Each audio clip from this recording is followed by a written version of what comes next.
Bom dia, moçada!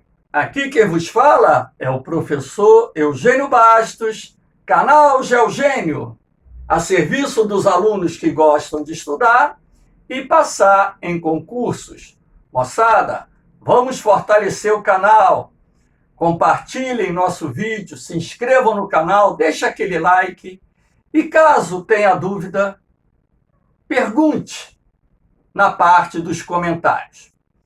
Moçada, o professor Eugênio Bastos, através do seu canal, está democratizando o ensino da geografia. Valeu?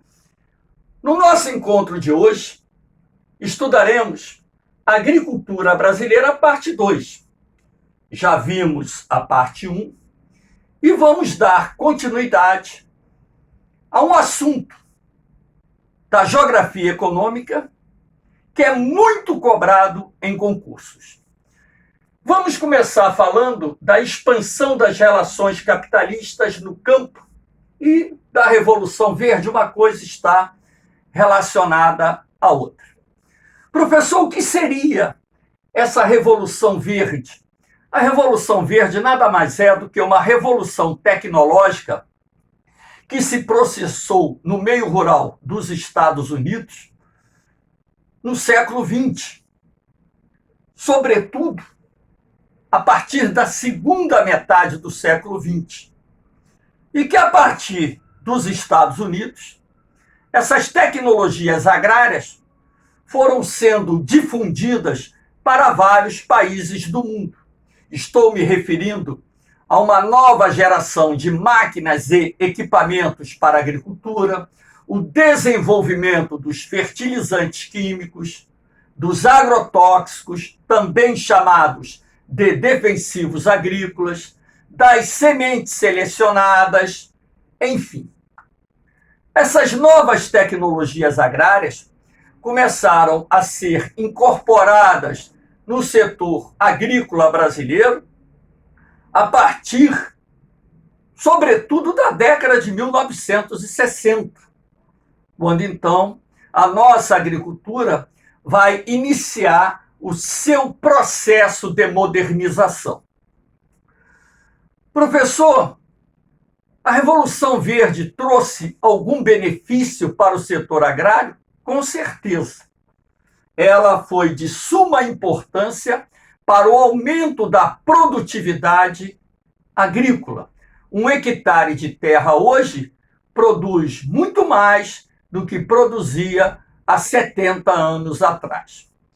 Todavia, a incorporação de novas tecnologias no meio rural, sobretudo a mecanização da lavoura, promoveu uma redução do número de trabalhadores rurais. Muitos trabalhadores rurais foram substituídos por máquinas agrícolas. E esse processo continua avançando no Brasil até hoje. Nós tivemos várias contribuições vinculadas à expansão das relações capitalistas no meio rural brasileiro, como as mudanças nas relações de trabalho. Tivemos, a princípio, um aumento do percentual de trabalhadores assalariados no campo, a princípio porque de uns anos para cá esse percentual está diminuindo em razão da expansão da mecanização da lavoura. Nós tivemos o aumento da produtividade agrícola, o que foi importante para elevar os ganhos dos produtores rurais e também contribuir para o aumento das nossas exportações. Porém, logicamente, que tivemos alguns problemas, como, por exemplo, o aumento da concentração fundiária. Na medida em que o agronegócio ele vai se consolidando, há uma tendência natural de aumentar a concentração de terras. Isso só não no Brasil, como em outros países do mundo. Então, além desse fato, nós tivemos o aumento do desemprego no meio rural impulsionando o êxodo rural, ou seja, a migração definitiva do homem do campo para a cidade. Enfim, vamos dar sequência à nossa aulinha, falando aqui, né, das técnicas que avançaram no Brasil. O emprego de agrotóxicos ou defensivos agrícolas. O Brasil é um dos países que mais utiliza agrotóxicos no mundo, ou defensivos agrícolas, pesticida, herbicida, inseticida, enfim. O emprego de fertilizantes químicos. Na medida em que o agronegócio se expande, há uma tendência natural de aumentar a dependência dos produtores rurais em relação aos fertilizantes químicos, até mesmo porque nós já vimos que parte do território brasileiro possui solos pobres e ácidos, que precisam ser corrigidos para ter uma boa produtividade agrícola. Aqui nós temos também um outro assunto vinculado à expansão das relações capitalistas no meio rural brasileiro, que foi a formação dos complexos agroindustriais. Professor, o que seria um complexo agroindustrial? Um complexo agroindustrial é o nome que se dá às mais modernas cadeias produtivas vinculadas ao agronegócio, à agricultura empresarial. Essa cadeia produtiva começa aqui nos bancos, de onde vêm as linhas de financiamento da produção rural. Os recursos ou empréstimos obtidos pelos produtores rurais junto às instituições financeiras serão utilizados para a compra dos insumos e implementos agrícolas, fertilizantes químicos, defensivos agrícolas, sementes, enfim, maquinário, equipamento de irrigação e por aí vai. A produção agrícola destina-se às indústrias de beneficiamento, ou seja, boa parte do que é produzido nas fazendas onde se estabelecem as lavouras comerciais, os produtos destinam-se às indústrias de beneficiamento, às indústrias de óleos vegetais, frigoríficos, a indústria alimentícia como um todo, enfim. E daqui, esses produtos irão se dirigir para as centrais de abastecimento, supermercados, hipermercados, até chegar ao destino final, que é o consumidor. Dentro dessa cadeia produtiva que compõe os chamados complexos agroindustriais, há de se destacar a presença também dos silos, dos armazéns, que são destinados à estocagem da produção, até que ela venha a ser comercializada. Os mais modernos complexos agroindustriais do Brasil estão localizados no Centro-Sul, que é a região onde se desenvolve uma agricultura comercial muito dinâmica. O Centro-Sul do Brasil é o celeiro agrícola do país. É a nossa principal região produtora de grãos e também nossa principal região criadora de gado. Aqui nós temos as mudanças nas relações de trabalho para que eu possa, sustentar aquilo que eu falei anteriormente, que, a princípio, a expansão das relações capitalistas no meio rural fez com que aumentasse o percentual de trabalhadores assalariados no campo. Mas, nos últimos anos, esse processo se reverteu aqui, ó. Observe que nós chegamos em 1985 com 23,4% dos trabalhadores rurais com carteira assinada. De lá para cá, esse percentual veio diminuindo. Isso quer dizer que A modernização das atividades agrárias tem sido responsável pela redução do percentual de trabalhadores no campo. Ora, se as fazendas tornam-se mais modernas, muito mecanizadas, a demanda por mão de obra diminui. Uma coisa está diretamente associada à outra. Aqui nós temos o trabalho familiar. Boa parte dos trabalhadores que se encontram no meio rural brasileiro estão em pequenas propriedades, nos minifúndios, onde ali se desenvolve a chamada mão de obra familiar. É um trabalho não assalariado.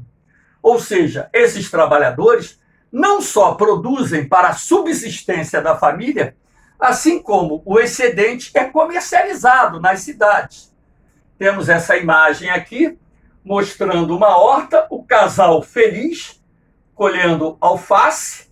Aliás, a horta está muito bonita, garantindo à família o sustento. Aqui os trabalhadores são os pais, os filhos, os avós, às vezes os cunhados, dependendo, claro, do número de pessoas que exista dentro daquela propriedade rural. Lembrando que cerca de 74% da força de trabalho ocupada no campo é constituída por trabalhadores não assalariados que desenvolvem o chamado trabalho familiar, sobretudo nas pequenas propriedades. Aqui nós temos o trabalho temporário. Olha a figura, é o boia fria. Dependendo da região, é chamado de volante, chamado de peão. O boia fria é um trabalhador temporário contratado por um agente intermediário denominado gato, principalmente em épocas de colheita, período em que as propriedades rurais mais precisam de trabalhadores, aquelas que não possuem colheita mecanizada. Esses trabalhadores não possuem carteira assinada, recebem de acordo com a produtividade do trabalho, sendo que o pagamento é feito ao final da semana ou ao final da quinzena, normalmente no final da semana. O gato, que é o agente intermediário que contrata essa força de trabalho, ele anota a produtividade do trabalho. Por exemplo, se o cara está colhendo café, ele vai receber por sacas de café colhida. Se ele trabalha na colheita do algodão, ele vai receber por arroba de algodão colhido. Se ele trabalha na colheita da cana-de-açúcar, como esse senhor está aqui, ele pode receber por tonelada ou por metro cúbico. Então, existem metodologias para auferir o rendimento do trabalho. Isso é anotado diariamente e, ao final da semana, quando vai ser efetuado o pagamento, o gato poderá descontar o transporte, caso ele o faça, e poderá descontar a refeição, caso ele forneça. Ah, professor, por que esse pessoal é chamado de boia fria? Porque no passado eles não esquentavam a marmita, daí o termo boia fria. Boia fria, gato ou peão, portanto, é o nome que se dá a todo trabalhador rural contratado temporariamente. Após esse período de contratação, o pessoal é dispensado. Aqui nós temos a relação de parceria, que é uma forma de exploração da terra muito usada no Brasil. Na parceria, o proprietário entra com a terra e o parceiro entra com os meios de produção, força de trabalho, fertilizantes, sementes, de repente maquinários, caso ele possua. E ao final,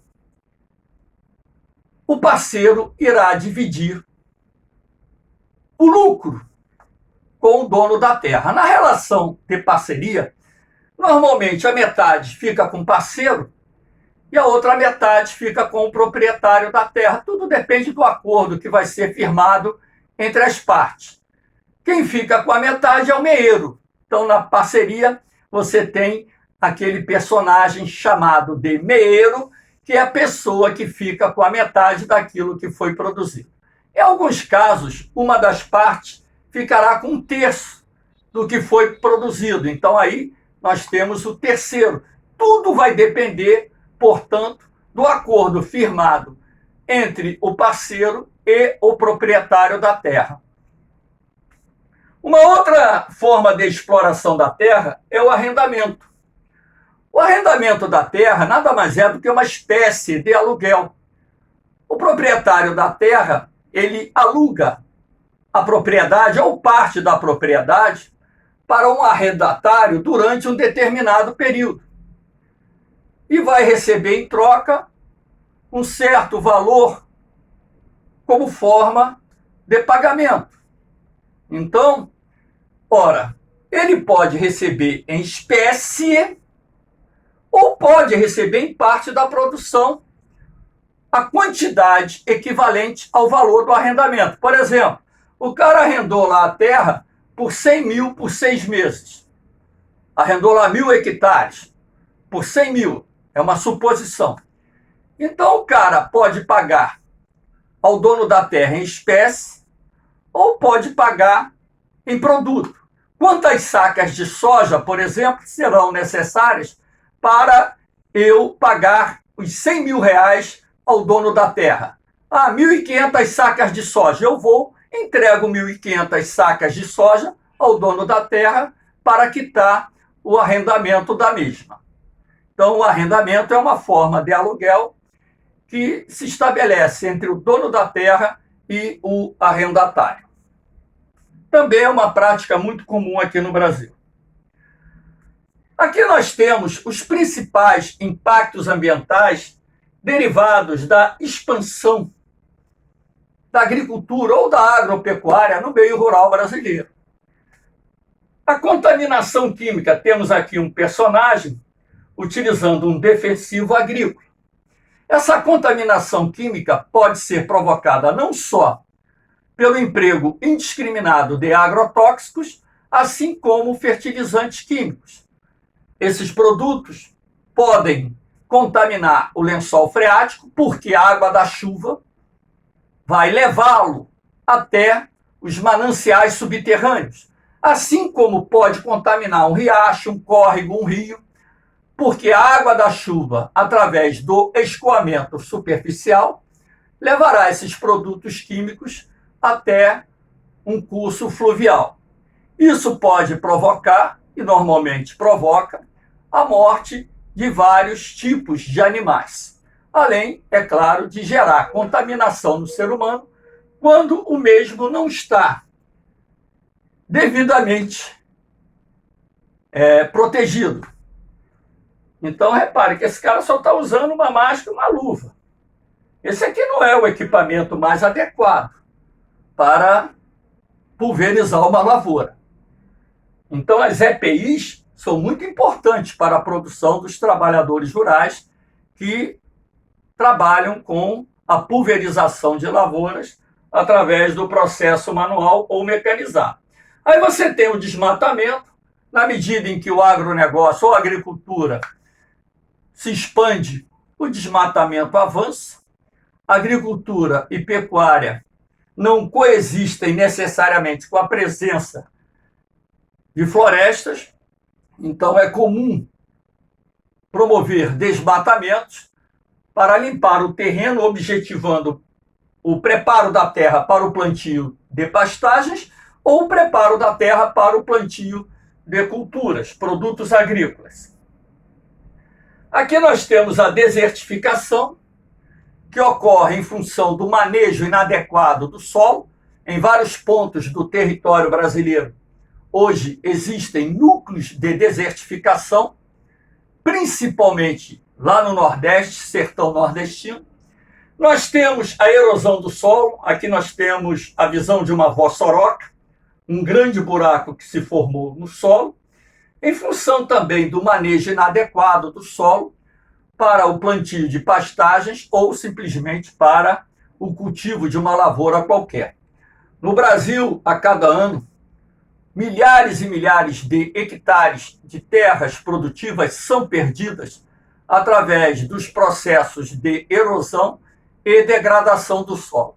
E há de se destacar também que, na medida em que o agronegócio avança, há uma pressão muito grande sobre os ecossistemas, sobre os biomas, e isso acaba contribuindo para a extinção de inúmeras espécies. Moçada, espero que tenham gostado da aula, dê aquela força, compartilhe o vídeo, se inscreva no canal, porque o canal Geogênio foi criado para ajudar os alunos que gostam de estudar a passar nos concursos. É a democratização do ensino da geografia. Moçada, um beijão no coração. Fiquem com Deus. Eu vou, mas eu volto. Fui!